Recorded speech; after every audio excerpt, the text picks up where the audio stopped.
Hi, welcome to another episode of Things That Piss Me Off Pokemon Edition slash Evolution side story.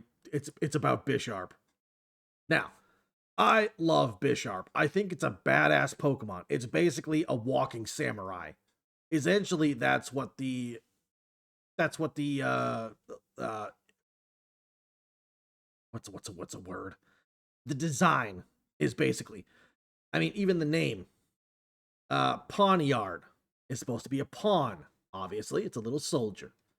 Bisharp next to Bishop, mixed with Sharp. But then you have King Gambit, who I guess sticks with the chess theme of being a king, but as you can see, it clearly looks like some kind of shogun or some type of high Japanese samurai lord. Now, I personally think this is a giant downgrade in design myself, personally. I like stopping at Bisharp and calling it a day. But the problem we have here is its evolution. Now, in order to evolve a Bisharp into a King Gambit, that Bisharp has to challenge another wild Bisharp that A has a a king coin, some type of item on it, a specific item. I forget what it's called. It's like a king coin or something like that.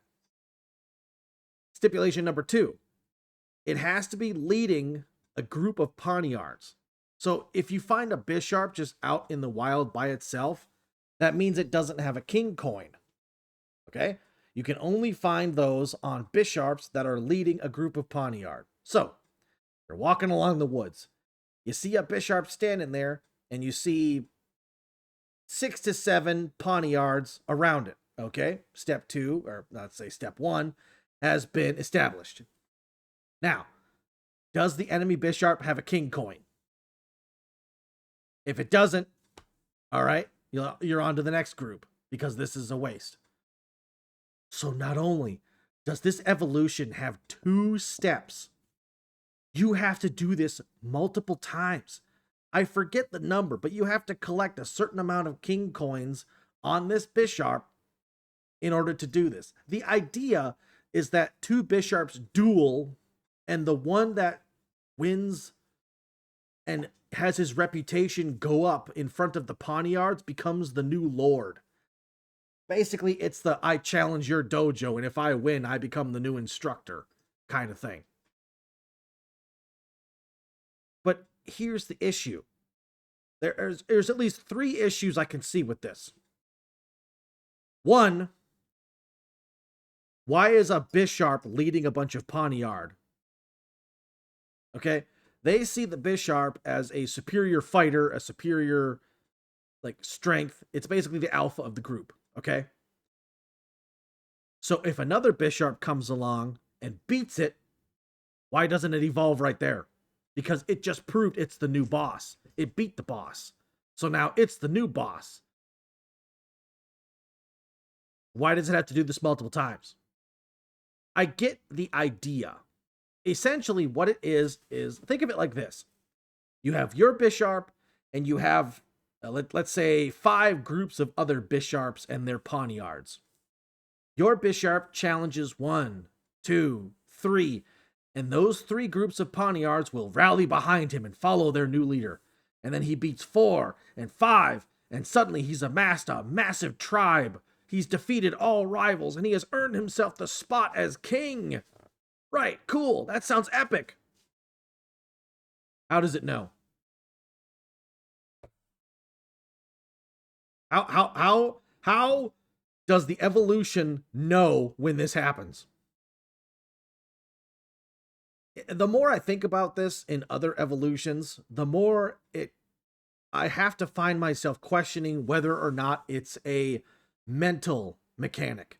Like, if the evolution is like on a subconscious level, like if the Pokemon believes it's ready, then it's ready. If the Pokemon doesn't believe it's ready, then it doesn't evolve, or it can straight up refuse to evolve for some reason. I remember Ash's Bulbasaur in the show. it was going to evolve into an Ivysaur, but the Bulbasaur willingly refused to do so. It did not want to evolve. So that tells me there's some type of mental control over this. Some willpower allows Pokemon to refuse an evolution. So what about going forward? Does that mean that the Pokemon's mental capacity also allows it to evolve? Like, okay, if the Bisharp itself recognizes its own accomplishments and possesses the coins, does that signify when it evolves? Okay. Here's the next part of that problem. What if the Bisharp is satisfied with only one victory? You have to earn multiple coins in order to do this. So it's not just a mental mechanic, it's a physical mechanic. The Bisharp has to collect a certain amount of king coins, or whatever they're called, in order to evolve. If he doesn't have that right amount, it won't happen. So why is it 5? Why not 10? Why not 20? Why not 3? Why not none? Why not just evolve based on your strength and stats? Stats is just a measurement for growth. So what the fuck does this coin have to do with anything? If I'm holding 4 quarters and I have $1, do I suddenly get richer? Do my coins magically evolve into a paper bill? No. They stay 4 quarters. It just is the equivalent of $1, which means the Bisharp, if it's holding those 5 coins, could be the equivalent strength of a King Gambit. So it doesn't need to evolve into a $1 bill. It could just stay as 4 quarters and stay the same value. It has the same strength, it has the same stats, it has the same levels. All it doesn't have is the moveset and the ability. So the only thing it's missing is the secret techniques. Basically, if we're looking at this from a swordsman point of view. But you get my point. How does the evolution know that all of these criteria have been met correctly in order for this evolution to take place? How does it know? And if I'm correct in thinking that it's based on a mental capacity, the Pokemon knows when it's time, then why is the coin thing necessary? Hello?